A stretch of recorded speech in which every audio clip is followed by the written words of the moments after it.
పసుపు ఎర్రజొన్న పంటలకు మద్దతు ధర కోసం నిజామాబాద్ జిల్లాలో రైతులు వినూత్న నిరసనకు సిద్ధమయ్యారు.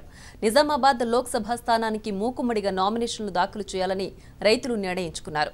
10 మండలాల నుంచి గ్రామానికి 5 చొప్పున నామినేషన్లు వేయాలని రైతులు నిర్ణయించుకున్నారు. జగిత్యాల, కోరుట్ల, మెట్పల్లి రైతులు ముందుకు వచ్చారు. కేంద్ర, రాష్ట్ర ప్రభుత్వాలు తమ సమస్యను పరిష్కరించకపోవడంతో దేశవ్యాప్తంగా చర్చ జరగాలని తాము పోటీకి దిగుతున్నట్లు రైతులు వెల్లడించారు. 100కు పైగా నామినేషన్లు దాఖలైతే ఈవీఎం బదులు బ్యాలెట్ ద్వారా ఎన్నిక జరిపే అవకాశం ఉందని అధికారులు తెలిపారు. రైతుల భవిష్యత్తు కార్యాచరణ, నామినేషన్లకు సంబంధించిన నిజామాబాద్ జిల్లా నుంచి మరింత సమాచారం మా రిపోర్టర్ కిషోర్ అందిస్తారు. పసుపు ఎర్రజొన్న మద్దతు ధరకై రైతులు ఒక వినూత్న కార్యక్రమానికి తెరతీయనున్నారు. ఇప్పటికే అటు రాస్తారోకలు, ధర్నాలు చేసిన రైతులు మొదటిసారిగా ఇటు నిజామాబాద్ ఎంపీ స్థానానికి నామినేషన్లు వేసేందుకు సిద్ధమవుతున్నారు. ప్రస్తుతం మనతో నిజామాబాద్ జిల్లాకు సంబంధించిన కొంతమంది రైతులు ఉన్నారు. వారిని అడిగి మరిన్ని వివరాలు తెలుసుకునే ప్రయత్నం చేద్దాం. చెప్పండి, అసలు మీకు మద్దతు ధర కోసం ఎలాంటి నిర్ణయం తీసుకున్నారు? నా పేరు గాదేపల్లి రమేష్. మాది పడిగల గ్రామం, వేల్పూర్ మండల్. వేల్పూర్ మండలానికి చెందిన మొత్తం గ్రామాల కమిటీ సభ్యులు, సంఘాల సభ్యులందరం కలిసి తీర్మానం చేసుకున్నాం. గ్రామానికి 5 చొప్పున ఎంపీకి నామినేషన్ వేయాలని. ఎందుకంటే గత 50 రోజుల నుంచి ఎన్నో రకాల పోరాటాలు చేసినాం.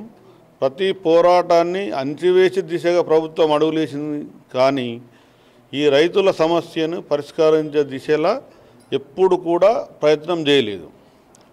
దాని కొరకై ఇప్పటికీ రైతులంతా విసిగిపోయి ప్రతి గ్రామానికి 5 చొప్పున నామినేషన్లు వేస్తే ఎంపీకి ఈ జాతీయ స్థాయిలో చర్చ జరగాలని, ఈ ఎర్రజొన్నలు, పసుపు పంటల కొరకు మద్దతు ధర కొరకు చర్చ జరగాలని ఈ నిర్ణయం తీసుకోవడం జరిగింది.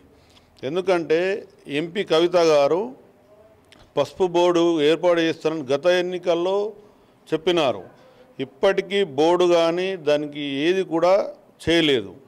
మరి ఇప్పుడు ఎలక్షన్ ఉంది కాబట్టి ఈ అందరు రైతులు నామినేషన్లు వేసి పోటీ చేస్తే దేశవ్యాప్తంగా దీనిపై చర్చ జరిగి ఈ కేంద్రంలో ఏదన్నా స్పందన వస్తుందని మేము ఆశిస్తున్నాం.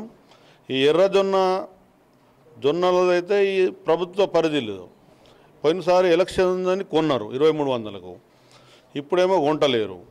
ఆల్రెడీ ఉద్యమం జరిగిన సమయంలో 2200, 2100 కొనిపించారు.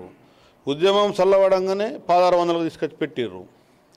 ఈ ప్రభుత్వము ఉద్యమం చేసేటప్పుడు ఒక తీరి, ఉద్యమం చల్లార్చి ఇంకో తీరి చేస్తున్నది. కాబట్టి దానికి నిరసనగా ప్రతి గ్రామం నుంచి 5 చొప్పున నామినేషన్లు వేయాలని ఈ నిజామాబాద్ ప్రాంతంలో 14 మండలాలు, జగిత్యాల్, కోరుట్ల, ఈ నిజామాబాద్ పార్లమెంటు పరిధిలో రైతులందరం కలిసి నిర్ణయం తీసుకొని నామినేషన్ వేసుటకు నిర్ణయం తీసుకున్నాం. ఆల్రెడీ మేము ఈరోజు నిజామాబాద్ పోయి నామినేషన్ ఫామ్స్ తెచ్చుకుంటున్నాం.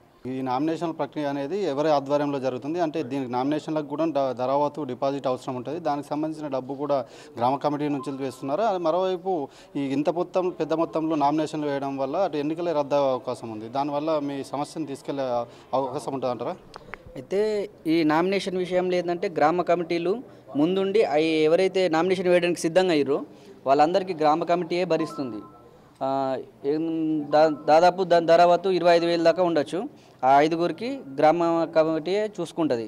ఒకటి ఇదేంటంటే రద్దు అయ్యే అవకాశం ఉంది. అంటే రద్దు కావాలని చెప్పి ఉద్దేశంతో రైతులు ఇంత తీవ్రత చూపిస్తున్నారు.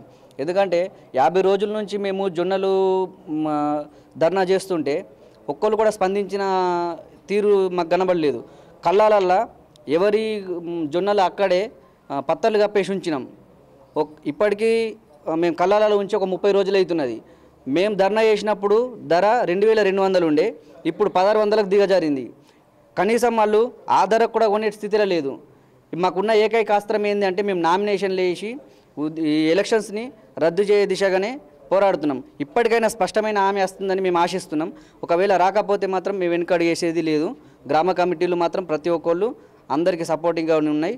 ప్రతి ఒక్కళ్ళు ఏకంగా ఉండి మేము వేయడానికి సిద్ధంగా ఉన్నాం.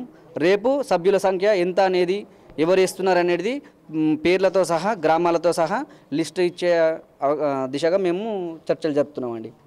మొత్తానికి మాత్రం ఇటు ధర్నాలు నిరసనలతో తమ నిరసన వ్యక్తం చేసిన రైతులు చివరి అస్త్రంగా ఇటు నామినేషన్లు వేసేందుకు సిద్ధమవుతున్నారు. ఇటు వందల కొలది నామినేషన్లు వేసినట్లయితే అటు ఎన్నిక రద్దయ్యే అవకాశం ఉంది. ఈ నేపథ్యంలోనే నామినేషన్ల ద్వారా ఎక్కువ మొత్తంలో వేసి ఎన్నికను రద్దు చేసి దేశవ్యాప్తంగా పసుపు ఎర్రజొన్న రైతుల సమస్యలను అటు కేంద్రం దృష్టికి కూడా తీసుకునే ప్రయత్నం చేస్తున్నామంటున్నారు రైతులు. కెమెరా పర్సన్ మైపాల్తో కిషోర్ రాజు నుంచి నిజామాబాద్ నుంచి.